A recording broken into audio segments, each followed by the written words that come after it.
Capítulo 41 – Os sonhos do faraó. 2 anos depois, o faraó teve um sonho e encontrava-se ele perto do Nilo, de onde saíram 7 vacas belas e gordas, que se puseram a pastar a verdura. Mas, eis que saíram em seguida do mesmo Nilo 7 outras vacas, feias e magras, que vieram e se puseram ao lado das outras na margem do rio. As vacas feias e magras devoraram as 7 vacas belas e gordas. E o faraó despertou. Adormeceu de novo e teve outro sonho: 7 espigas grossas e belas saíam de uma mesma haste. Mas eis que em seguida germinaram 7 outras espigas, magras e ressequidas pelo vento do oriente. E as espigas magras devoraram as 7 espigas grossas e cheias. E o faraó despertou, era um sonho.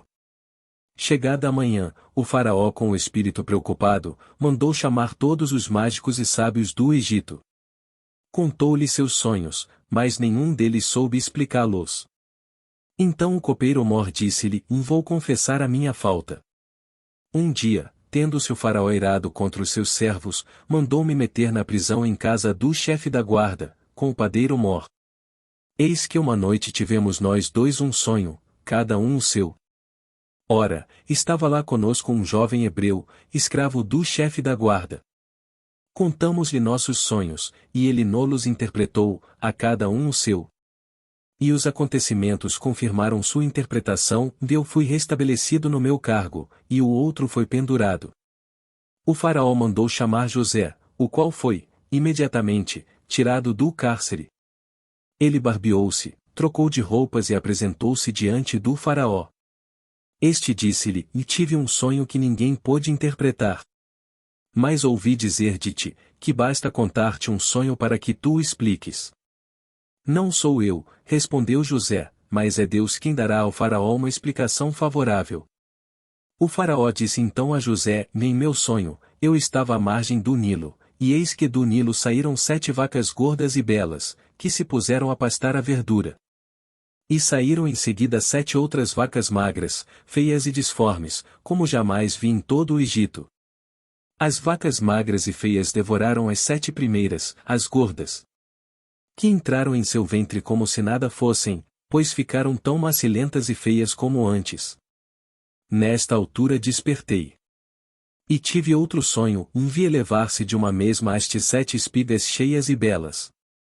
Mas eis que 7 outras espigas medíocres, finas e queimadas pelo vento do oriente, germinaram em seguida, e as espigas magras engoliram as 7 belas espigas.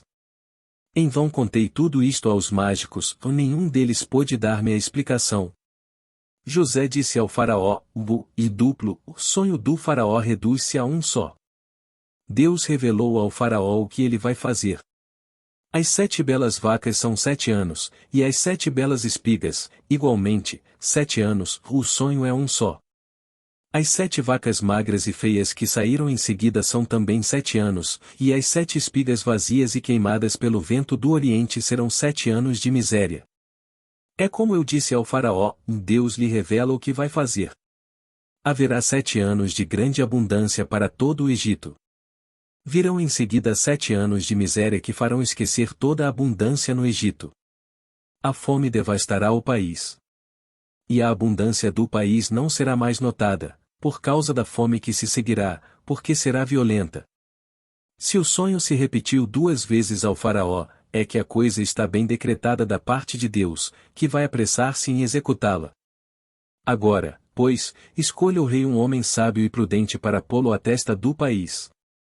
Nomeie também o faraó administradores no país, que recolham a 5ª parte das colheitas do Egito, durante os 7 anos de abundância.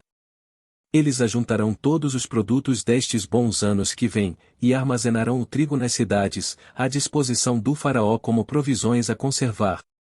Estes mantimentos formarão para o país uma reserva em previsão dos 7 anos de fome que assolarão o Egito. Dessa forma o país não será arruinado pela fome. Essas palavras agradaram o faraó e toda a sua gente. Poderíamos, disse-lhes ele, encontrar um homem que tenha, tanto como este, o Espírito de Deus? E disse em seguida a José: Pois que Deus te revelou tudo isto, não haverá ninguém tão prudente e tão sábio como tu. Tu mesmo serás posto à frente de toda a minha casa, e todo o meu povo obedecerá à tua palavra, só o trono me fará maior do que tu.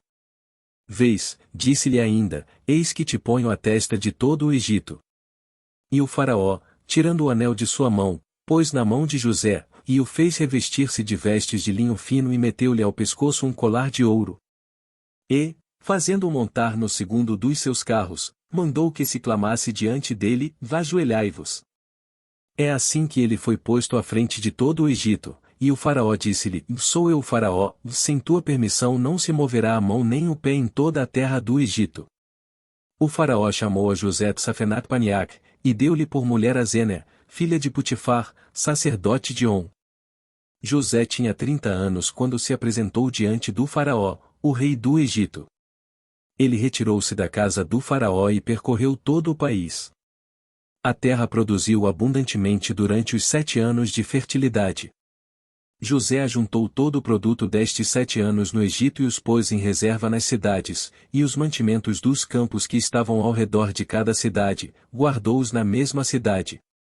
José ajuntou trigo como a areia do mar, em tal quantidade que se não podia contar, pois que ela excedia toda a medida. Antes que viesse o ano de fome, nasceram a José 2 filhos, que lhe deu a Zéner, filha de Putifar, sacerdote de On. José chamou ao primeiro Manassés, porque, dizia ele, Deus fez-me esquecer de todo o meu trabalho e de toda a minha família. Chamou ao segundo Efraim, porque, disse ele, Deus tornou-me fecundo na terra de minha aflição. Tendo acabado os 7 anos de abundância que houve no Egito. Os 7 anos de miséria começaram, assim como o tinha predito José. A fome assolou todos os países, mas havia pão em toda a terra do Egito. Em seguida houve fome também no Egito, e o povo clamou ao faraó pedindo pão. Este disse a todos os egípcios, lide a José, e fazei o que ele vos disser. Como a fome assolasse toda a terra, José abriu todos os celeiros e vendeu víveres aos egípcios. Mas a penúria cresceu no Egito. E de toda a terra vinha-se ao Egito comprar trigo a José, porque a fome era violenta em toda a terra.